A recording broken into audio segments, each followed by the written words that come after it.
दोस्तों आज तारीख 11 जुलाई 2024 दिन गुरुवार और आइए उत्तर प्रदेश की तमाम बड़ी खबरें और आज के यूपी के सभी मुख्य समाचार पर नजर डालते हैं। देखिए पहले बड़ी अच्छी खबर, अब दहेज का फर्जी केस करने वालों की खेड़ नहीं, यूपी में लागू हुआ एक नया नियम। कानपुर जिला अधिकारी की तरफ से इस नए नियम के बारे में जानकारी भी दी गई और इसके तहत अब प्रदेश में हर शादी में लड़की और लड़के दोनों पक्षों को मिलने वाले गिफ्ट के बारे में जानकारी देनी होगी। इस नियम के तहत योगी सरकार का आदेश भी जारी हो चुका है और शादियों से जुड़ा एक ऐसा ही फैसला सुप्रीम कोर्ट की तरफ से भी सुनाया गया। दोस्तों देखिए आप, अब मुस्लिम महिलाओं को भी मिलेगा तलाक के बाद गुजारा भत्ता। देश के सर्वोच्च न्यायालय सुप्रीम कोर्ट ने ऐतिहासिक फैसला सुनाते हुए कहा कि मुस्लिम महिलाएं भी मांग सकेगी गुजारा भत्ता। सुप्रीम कोर्ट ने अहम आदेश में कहा कि सेकुलर कानून ही चलेगा और सुप्रीम कोर्ट ने कानून की वो धारा भी बताई जिसके तहत मुस्लिम महिलाओं को यह अधिकार है। सीआरपीसी की धारा 125 का जिक्र किया और सुप्रीम कोर्ट ने कहा कि तलाकशुदा मुस्लिम महिला भी हिंदू महिलाओं की तरह सीआरपीसी के सेक्शन 125 के तहत ये गुजारा भत्ता का दावा कर सकती है। वैसे आपकी जानकारी के लिए बता दूं, 1 जुलाई से भले ही हमारे देश में नए आपराधिक कानून लागू हो चुके हैं तो उनमें ये सीआरपीसी की जो धारा है इसकी जगह बीएनएसएस की धारा 144 लागू हो चुकी है, लेकिन इस धारा में भी वो सब प्रावधान है जो पुरानी सीआरपीसी की धारा 125 में थे, है ना। तो ये सुप्रीम कोर्ट की तरफ से अहम फैसला है। चलिए अगली बड़ी अच्छी खबर देखिए, लखनऊ मेट्रो के फेज 2 को मंजूरी मिल चुकी है। 11.16 किलोमीटर का रूट फाइनल हुआ। बसंत कुंज से चारबाग तक दौड़ेगी मेट्रो ट्रेन, बीच में 12 स्टेशन भी बनाए जाएंगे। और वहीं देखिए लखनऊ में 12 जुलाई से यानी कल से ही लगेगा 3 दिवसीय आम महोत्सव। मुख्यमंत्री योगी आदित्यनाथ इसका शुभारंभ करेंगे। 800 से ज्यादा आम की प्रजातियों का यहाँ प्रदर्शन किया जाएगा। बड़ी खबर है, 7,000 करोड़ की लागत से 800 एकड़ में एनसीआर में बनेगी बंदरगाह।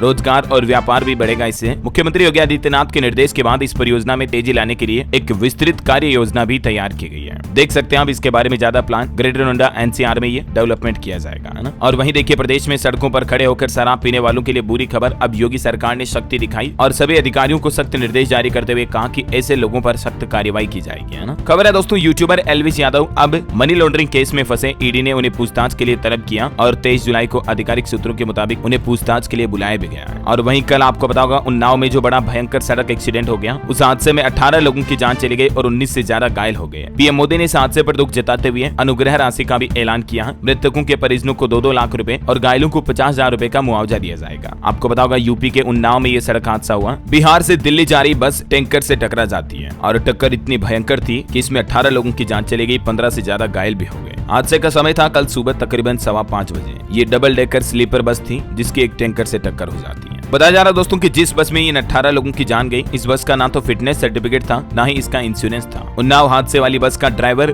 दिल्ली पहुंचने की जल्दबाजी में ट्रकों से रेस लगा रहा था। कुछ प्रत्यक्षदर्शियों ने ये बात की जानकारी भी दी है। देखिए इसकी रेस के चक्कर में कितने लोगों की जान चली गई, है ना। इसलिए तो मैं आपको आए दिन कहता रहता हूँ गाड़ी हमेशा धीरे चलाएं। चलिए अगली खबर देखिए, उत्तर प्रदेश में हाइब्रिड कार पर रोड टैक्स अब नहीं लगाया जाएगा। 1.5 से 2 लाख रुपए तक की छूट मिलेगी। देश में उत्तर प्रदेश कारों का एक बड़ा मार्केट है और इसी बीच हाइब्रिड कारों के लिए योगी सरकार की तरफ से यह राहत भरी घोषणा की गई है। और खबर देखिए, बाढ़ में मृत लोगों के परिजनों को मिलेंगे 4-4 लाख रुपए। मुख्यमंत्री योगी आदित्यनाथ की तरफ से बाढ़ प्रभावित इलाकों का दौरा किया और पीड़ितों का दर्द जानते हुए ये कुछ बड़ी घोषणाएं की। बाढ़ से गिरे घर, नष्ट हुई कई किसानों की फसलों को मुआवजा भी मिलेगा। सीएम योगी ने खुद नाव पर सवार होकर बाढ़ प्रभावित क्षेत्रों का जायजा लिया। ये कुछ तस्वीरें आप देख सकते हैं। और वैसे बाढ़ वगैरह की बातें हो ही रही हैं तो चलिए आज जान लेते हैं कैसा रहेगा मौसम उत्तर प्रदेश में। अब तक के आंकड़ों की माने दोस्तों तो बाढ़ से हालात बिगड़ने के चलते 15 से ज्यादा लोगों की जान जा चुकी है और प्रदेश में बिजली गिरने से लगभग 44 लोगों की मौत हो चुकी है। यूपी में आने वाले 4 दिनों में और भारी बारिश की चेतावनी जारी की है। प्रदेश के अधिकतर जिलों के लिए मौसम विभाग की तरफ से यह अलर्ट जारी किया है। बिजली गिरने की कुछ और घटनाएं देखिए आप। बिजली गिरने से दंपति और वकील समेत 11 लोगों की जान चली गई। प्रतापगढ़ में तड़प कर तोड़ा दम, खेत पर काम करते समय और घर के बाहर ये बड़ा हादसा हुआ। उन्नाव में भी देखिए दोस्तों, आकाशीय बिजली से 4 महिलाओं समेत 5 लोग झुलस गए। ग्रामीणों ने अस्पताल में भर्ती करवाया। मवेशी चराने के लिए खेत में गए थे सभी। और बस्ती में भी बाढ़ को लेकर कंट्रोल रूम बनाया गया। हेल्पलाइन नंबर भी जारी हुआ। बारिश के कारण लगातार नदियों का जल स्तर बढ़ रहा है। ये हेल्पलाइन नंबर भी आप स्क्रीन पर देख सकते हैं। मुरादाबाद में भी देखिए 10 से ज्यादा गाँव में बाढ़ जैसे हालात हैं। खेत खलिहानों में भी पानी भर गया। कई गाँव के रास्ते पर भी 3 से 4 फीट पानी भरा है। इधर कानपुर में भी गंगा नदी वार्निंग लेवल के करीब पहुंच चुकी है, यानी कि खतरे के निशान के आसपास। 24 घंटों में 20 फीट तक बढ़ा जल स्तर। 5 साल बाद ये माहौल देखने को मिला कि जुलाई में ही बैराज बांध के गेट सभी के सभी 30 गेट खोल दिए गए। खीरी में सीएम योगी बोले कि प्रदेश के 12 जिले बाढ़ से सबसे ज्यादा प्रभावित हैं। बड़ी आबादी को सुरक्षित निकाला गया है। ये देख सकते हैं आप तस्वीरें। मुख्यमंत्री ने बाढ़ प्रभावित इलाके का बोर्ड से जायजा लिया और पीड़ितों को मदद का आश्वासन देते हुए कहा कि आपदा की घड़ी में सरकार हमेशा आपके साथ खड़ी है। मुख्यमंत्री बोले कि नेपाल और उत्तराखंड से छोड़े गए पानी की वजह से बाढ़ ने ये तबाही मचाई। खीरी में हवाई सर्वेक्षण के बाद सीएम योगी का यह बयान देखने को मिला। मैनपुरी में भी देखिए दोस्तों, आकाशीय बिजली बनी कहर, अलग अलग हादसों में 5 लोगों की जान चली गई। तो ये कुछ प्रदेश में मौसम के हालात चल रहे हैं। और चलिए आगे बढ़ते हैं खबरों में। अभी तो दोस्तों अपन उत्तर प्रदेश की कुछ और महत्वपूर्ण और काम की खबरें देखेंगे, तो बिल्कुल वीडियो को ध्यान से पूरा देखते रहिएगा। और एक छोटे से रिक्वेस्ट आपसे ये है कि अगर आपने डेली यूपी न्यूज चैनल को अभी तक भी सब्सक्राइब नहीं कर रखा ना, तो इसे सब्सक्राइब करके बेल आइकन दबा दीजिए और इस वीडियो पर एक छोटा सा प्यार भरा लाइक भी कर दीजिएगा, ताकि आपको अपने राज्य उत्तर प्रदेश की तमाम बड़ी खबरें और यूपी के डेली मुख्य समाचार सबसे पहले आपके मोबाइल पर मिलते रहेंगे। चलिए अगली बड़ी खबर देखिए। भ्रष्टाचार के मामले में मुख्यमंत्री योगी आदित्यनाथ ने बड़ी कार्रवाई की। फिरोजाबाद में जमीन हड़पने के आरोप में उप जिला अधिकारी समेत 5 अधिकारियों को निलंबित किया। और वहीं खबर देखिए, डिजिटल अटेंडेंस के विरोध में शिक्षकों ने प्रदर्शन किया। 29 जुलाई को महानिदेशक कार्यालय के घेराव का भी ऐलान किया है। चलिए खबर देखिए, आगरा में ताजमहल या फिर तेजो महल है, असल में ये क्या है, इस वाद में 29 जुलाई को अगली सुनवाई होगी। एएसआई से जवाब भी मांगा कोर्ट ने, वाद की प्रति भी उपलब्ध कराई गई। और वहीं देखिए दोस्तों, एक बड़ी दुख भरी खबर, मथुरा में जन्मदिन पर 5 साल की मासूम की जान चली गई। पानी समझ करके केमिकल की बोतल पी ली थी। परिवार में जहां बच्ची का बर्थडे मनाने की खुशियां चल रही थी, उत्सव मनाने की तैयारियां हो रही थी, इसी बीच ये तैयारियां मातम में बदल गई। हमेशा अपने बच्चों को लेकर सतर्क रहें, क्योंकि छोटे बच्चे तो ना समझ होते हैं, लेकिन कहीं न कहीं बड़ों की गलतियां, लापरवाहियां ही इस तरह की घटनाओं के पीछे जिम्मेदार होती है। चलिए खबर है, डीडीयू के यूजी और पीजी कोर्स में 10% सीटें बढ़ाई जाएगी। एमएसबीसीए की होगी नामांकन प्रक्रिया। 20 सीट पर एडमिशन को नहीं लगेगी काउंसलिंग फीस भी। दीनदयाल उपाध्याय गोरखपुर यूनिवर्सिटी के अंदर ये कुछ नई सुविधा दी गई है स्टूडेंट्स को। और लखनऊ एकेटीयू में भी देखिए, ऑनलाइन आवेदन के लिए अब 17 तारीख तक मौका है। इंजीनियरिंग में दाखिले की लास्ट डेट भी बढ़ाई गई। अब तक 44,000 युवाओं ने कराया रजिस्ट्रेशन। और देखिए, गोरखपुर बांद्रा एक्सप्रेस ट्रेन में सांप की एक अनोखी घटना सामने आई। ट्रेन के 3 कोच में सांप दिखाई दिया। उसके बाद लखनऊ में हंगामा समझ गया। कानपुर में ट्रेन में फिर नया कोच भी लगाया गया। गोरखपुर बांद्रा एक्सप्रेस के 3rd एसी कोच में सांप दिखने की घटना सामने आई। लखनऊ पहुंचने से पहले 5 घंटे तक लोगों ने दहशत के बीच सफर किया, क्योंकि बीच में तो ट्रेन को रोक भी नहीं सकते ना, कोई कार बस वगैरह तो है नहीं कि साइड में लेके रोक दे। फिर भी लोगों के विरोध के बाद आखिरकार कानपुर में कोच बदलनी पड़ी। चलिए बड़ी खबर है, मेरठ में हिंदू संगठनों ने प्रदर्शन किया। जनसंख्या नियंत्रण कानून बनाने को लेकर मांग भी की, कलेक्ट्रेट में ज्ञापन भी दिया। ये कुछ तस्वीरें आप देख सकते हैं। और गाजियाबाद में सफाई कर्मचारियों ने प्रदर्शन किया। अपनी मांगे पूरी न होने पर काम बंद और हड़ताल करने की चेतावनी भी दी। 4 दिन का समय मांगा है सरकार से। वैसे आपको बता दूं, प्रदेश में सफाई कर्मियों की योगी सरकार से क्या मांगे हैं, जिसके कुछ पॉइंट भी आप देख सकते हैं। सफाई कर्मचारियों का संविदा पर तत्काल प्रभाव से समायोजन किया जाए। सभी को 200 रुपए प्रतिदिन ज्यादा भत्ता लागू किया जाए। ईएसआई कार्ड, पीएफ के नाम पर कटौती का ब्यौरा दिया जाए, वगैरह वगैरह ना। चलिए अगली खबर आ रही, चंद्रशेखर ने उत्तर प्रदेश के मुख्यमंत्री योगी आदित्यनाथ से आरक्षण की मांग की। 69,000 शिक्षक भर्ती के आरक्षण की विसंगतियों को दूर कर प्रदान करें नियुक्ति। केंद्रीय मंत्री अनुप्रिया पटेल के बाद अब नगीना से सांसद चंद्रशेखर आजाद रावण ने भी यूपी के मुख्यमंत्री योगी आदित्यनाथ को पत्र देकर ये मांग की है। चलिए बड़ी अच्छी खबर है, आउटसोर्सिंग और संविदा भर्ती में आरक्षण मिलेगा। विधानमंडल की समिति ने बसपा सरकार का शासनादेश लागू करने के निर्देश भी दिए। अब प्रदेश के सरकारी विभागों, निगम और स्वायत्त शासी संस्थाओं में आउटसोर्सिंग और संविदा से होने वाली भर्तियों में भी अनुसूचित जाति, अनुसूचित जनजाति और पिछड़े वर्ग ओबीसी के अभ्यर्थियों को आरक्षण दिया जाएगा। चलिए खबर है दोस्तों, वाराणसी के कैंट रेलवे स्टेशन पर अब महिलाओं के लिए 23 बेड रिजर्व किए गए हैं। इनकी घंटों के हिसाब से बुकिंग होगी और किराया भी तय होगा। होटल से भी सस्ते मिलेंगे रिटायरिंग रूम। और देखिए बड़ी खबर, मायावती बोली कि भोले बाबा को क्लीन चिट देना चिंता की बात है। जो हाथरस भगदड़ कांड हुआ ना, उस पर इन्होंने मांग की है कि एसआईटी ने गंभीरता से जांच नहीं की। रिपोर्ट राजनीति से प्रेरित है। चलिए खबर देखिए, लखनऊ में 10,000 लोग होंगे बेघर। 4 कॉलोनियों में 3 किलोमीटर के दायरे में चलेगा बुलडोजर। रहीम नगर के लोग प्लॉट भी बेचने लगे हैं। दरअसल लखनऊ के अकबर नगर को जमीजोत करने के बाद अब अबरार नगर, रहीम नगर, इंद्रप्रस्थ नगर और पंत नगर में भी अवैध निर्माण गिराने की तैयारियां तेज हो गई हैं। कुकरेल रिवर फ्रंट के रास्ते आने वाले करीब 3 किलोमीटर के दायरे में हुए निर्माण को ढाया जाएगा और ऐसे में करीब 10,000 की आबादी बेघर हो सकती है। हालांकि इन इलाकों में रहने वाले लोगों ने ये दावा भी किया कि उनके पास रजिस्ट्री के कागज हैं, लेकिन अधिकारियों का कहना है कि अभी केवल मैपिंग कर रहे हैं, सभी पेपर चेक कर रहे हैं। सर्वे में जिन घरों पर लाल निशान लगाया जा रहा उन्हें तोड़ा जाएगा। चलिए खबर देखिए, मुख्यमंत्री योगी आदित्यनाथ ने 7,720 लेखपालों को दिया नियुक्ति पत्र। अधीनस्थ सेवा चयन आयोग से इनका चयन हुआ था। मुख्यमंत्री बोले कि कोई सिफारिश की आवश्यकता नहीं है। प्रदेश के कई अलग अलग जिलों में कुल 7,720 लेखपालों को नियुक्ति दी गई। जैसे देखिए, कानपुर को भी 29 नए लेखपाल मिले, जिनमें 17 महिलाएं, 5 को लखनऊ में मुख्यमंत्री ने सौंपे नियुक्ति पत्र भी। अयोध्या को भी 103 नए लेखपाल मिले। और ये नियुक्ति पत्र बांटते समय सीएम योगी ने एक और बड़ा ऐलान किया, कहा कि जल्द ही भरे जाएंगे लेखपालों के 400 और पद भी। इसके लिए अधियाचन भी भेज दिया गया और जल्द ही इनका विज्ञापन भी निकाला जाएगा, है ना। तो जब भी उत्तर प्रदेश में ये लेखपाल भर्ती आएगी, मैं आपको बता दूंगा जानकारी इसी चैनल डेली यूपी न्यूज के माध्यम से।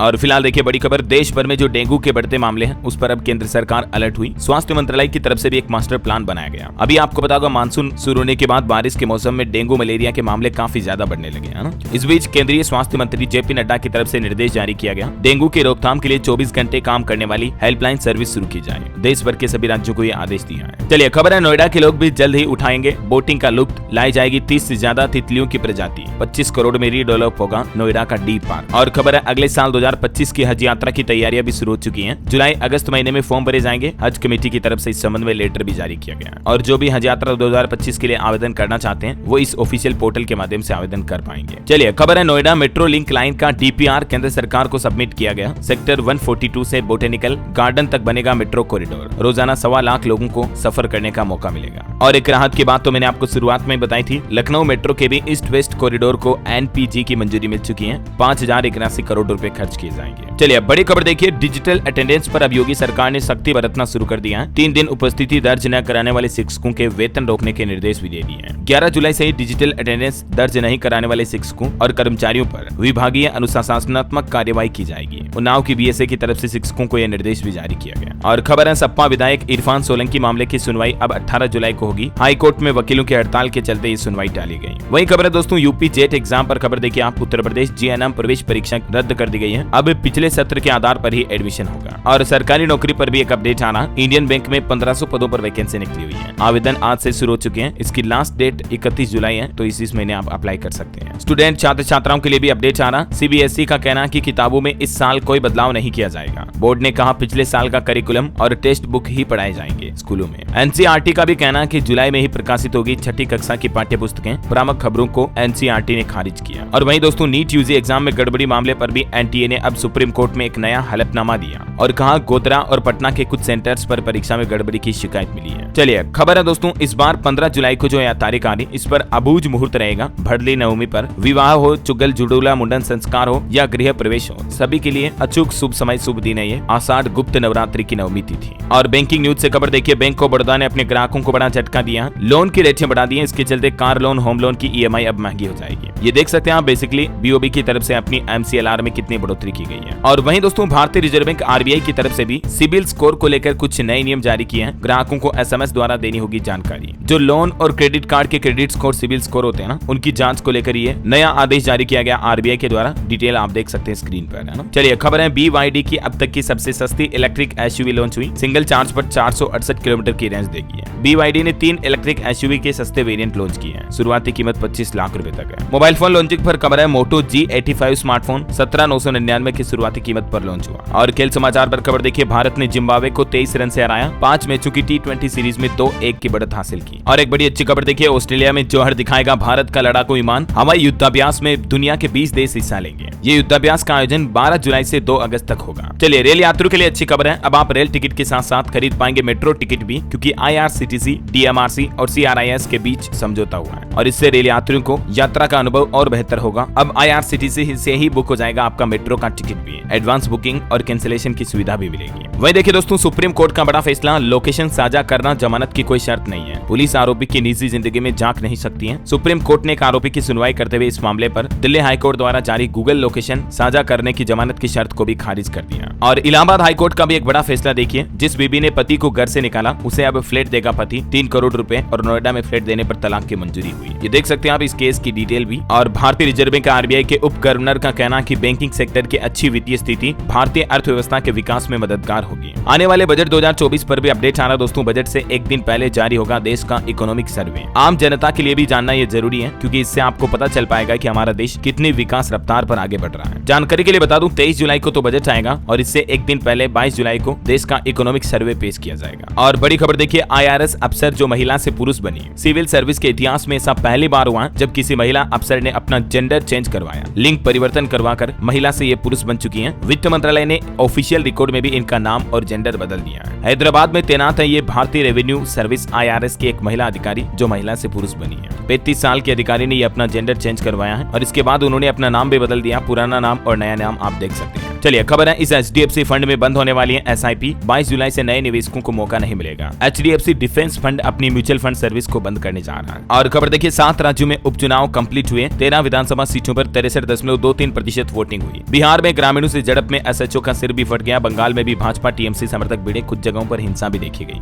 और ये 7 राज्यों की 13 विधानसभा सीटों पर कहां-कहां कितने प्रतिशत मतदान हुआ, ये पूरी डिटेल भी आप देख सकते हैं इस भारत के नक्शे में। चलिए खबर देखिए दोस्तों, रूस के बाद ऑस्ट्रिया का दौरा किया PM मोदी ने। यहाँ प्रधानमंत्री नरेंद्र मोदी का सेरेमोनियल वेलकम किया गया। ऑस्ट्रिया के चांसलर बोले कि भारत की बात पूरी दुनिया सुनती है। PM ने भी कहा कि UN में सुधार होना चाहिए। ऑस्ट्रिया में संबोधन करते हुए प्रधानमंत्री नरेंद्र मोदी बोले कि भारत में 65 करोड़ लोगों ने वोट डाला, ये 65 ऑस्ट्रिया के बराबर है। NDA को मिला जनादेश बताता है, भारत स्टेबिलिटी चाहता है। प्रधानमंत्री नरेंद्र मोदी ने ऑस्ट्रिया की कंपनियों को भी भारत आने का न्योता दिया और भारत में निवेश की अपार संभावनाओं के बारे में भी बताया। वैसे आपको बता दूं, अभी भी 150 ऑस्ट्रियाई कंपनियां भारत में अपना स्टार्टअप बिजनेस कर रही है कई अलग अलग सेक्टर में। भारत ऑस्ट्रिया के संबंधों का सफर भी आप देख सकते हैं किन किन सालों में क्या क्या बीच समझौते हुए हैं। वैसे पिछले 7 सालों के दौरान भी 65% तक भारत ऑस्ट्रिया के बीच ट्रेड यानी कि व्यापार बढ़ा है। कई सामानों का एक्सपोर्ट करता है भारत। और जो प्रधानमंत्री ने रूस के राष्ट्रपति व्लादिमीर पुतिन से मुलाकात की ना, उस पर भी अब अमेरिका की प्रतिक्रिया सामने आ रही है। अमेरिका ने भी मानी PM मोदी की ताकत। पुतिन के साथ गहरी दोस्ती देख करके कहा कि भारत ही रूस से कहकर यूक्रेन की जंग को रुकवा सकता है। इधर PM मोदी ने भी यूक्रेन में युद्ध पर कूटनीति का आग्रह किया और कहा कि निर्दोष लोगों की हत्या अस्वीकार्य है। पुतिन और मोदी की मुलाकात पर वर्ल्ड मीडिया का रिएक्शन क्या रहा, ये भी आप देख सकते हैं। न्यूयॉर्क टाइम्स ने लिखा, पुतिन को अलग थलग करने की कोशिशें कमजोर हुई। BBC बोला कि मोदी ने संतुलन बनाया, है ना। और दोस्तों अंत में आपको एक जानकारी बता दूं, आज वर्ल्ड पॉपुलेशन डे के रूप में मनाया जाता है, यानी कि विश्व जनसंख्या दिवस। परिवार नियोजन के प्रति लोगों को जागरूक करने के लिए हर साल 11 जुलाई को यह विश्व जनसंख्या दिवस मनाते हैं। इसकी शुरुआत 1989 को यूनाइटेड नेशंस ने पहली बार की थी, है ना। और दोस्तों आप मुझे कमेंट करके बताइए कि आप यूपी में कौन से जिले में रहते हैं, ताकि मैं आपके जिले के समाचार भी आपके मोबाइल तक पहुंचा दूंगा। और बाकी इस वीडियो को लाइक और शेयर करना, डेली यूपी न्यूज चैनल को सब्सक्राइब करके बेल आइकन जरूर दबा देना, रोजाना ऐसे इन्फॉर्मेटिव काम की खबरें देखते रहने के लिए।